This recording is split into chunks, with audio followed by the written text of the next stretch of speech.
Alright, welcome back to another edition of Standing on the Shoulders of Giants. My name, once again, is Nathan Whitney, and today we're going to expand on some concepts that we talked about in the last video, just about taking a lick and moving it through the different sort of tonalities, whether it's major, dominant, or minor.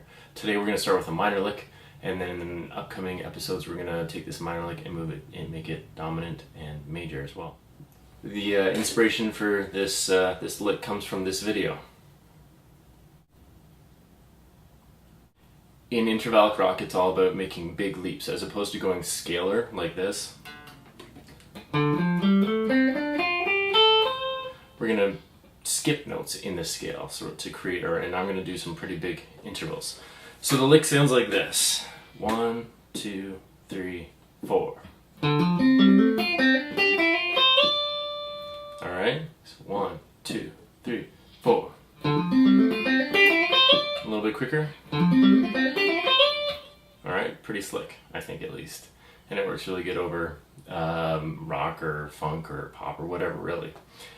So the way this lick works, it's also kind of like hybrid picking, where you're using your fingers as well as your pick. Now, I could try playing it with just a pick.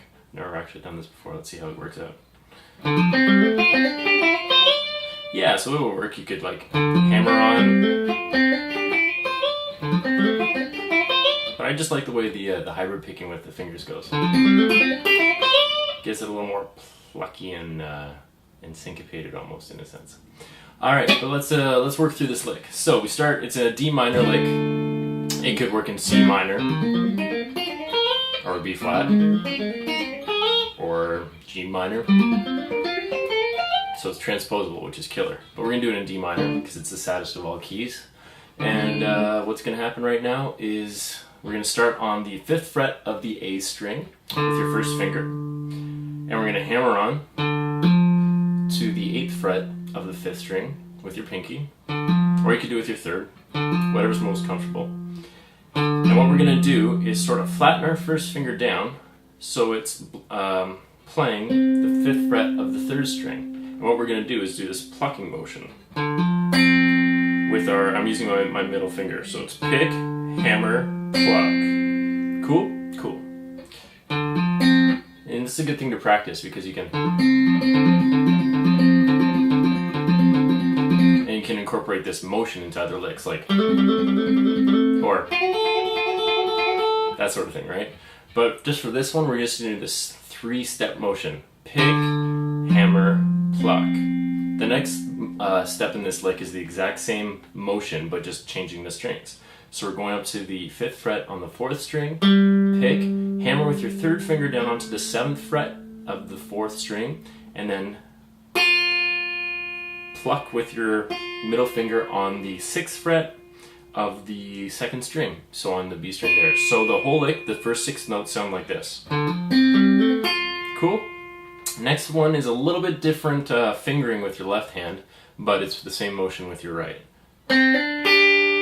So we're going is down after the 6th fret with your 2nd finger, we're going down to the first with first finger on the 5th fret of the 3rd string, hammer onto the 7th fret, and then pluck with your pinky on the 8th fret of the 2nd string, your middle finger. So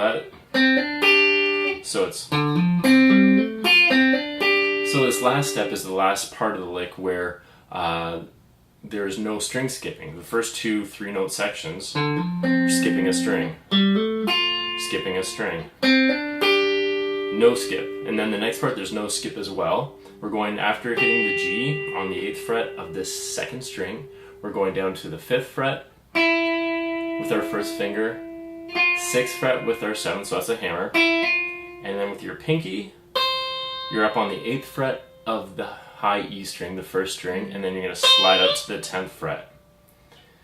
Pretty quick, I know, but let's just review it really slowly.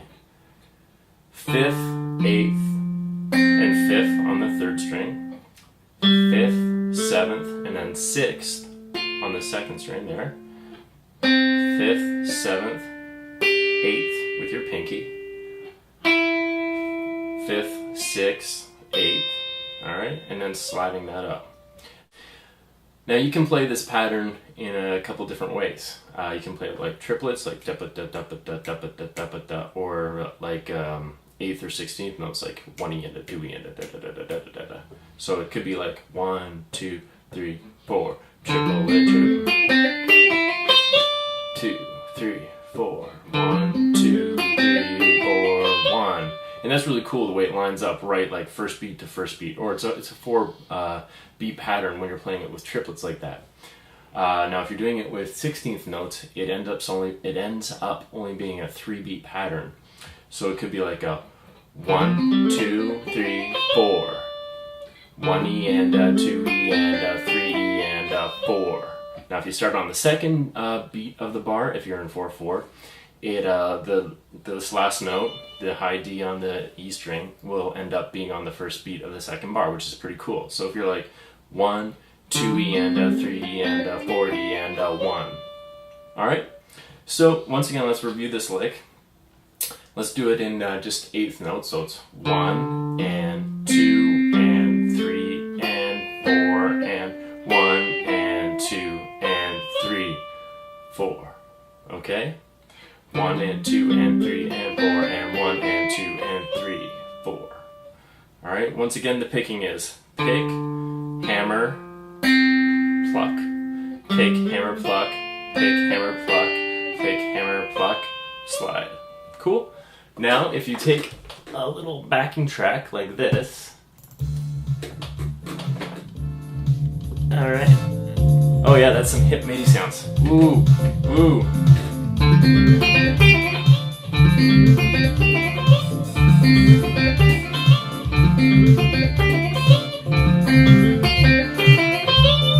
Pretty slick, eh?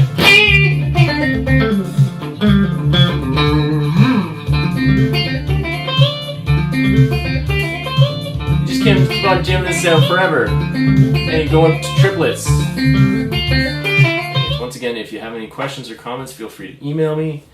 Check out my website. I've got a preview track off my upcoming EP, which is going to be coming out in a little while.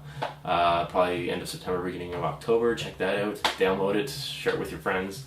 Tell everyone to check out these videos, and we will see you in the future. Alright, once again, from me, Nathan Whitney, this has been Standing on the Shoulders of Giants, Episode 2.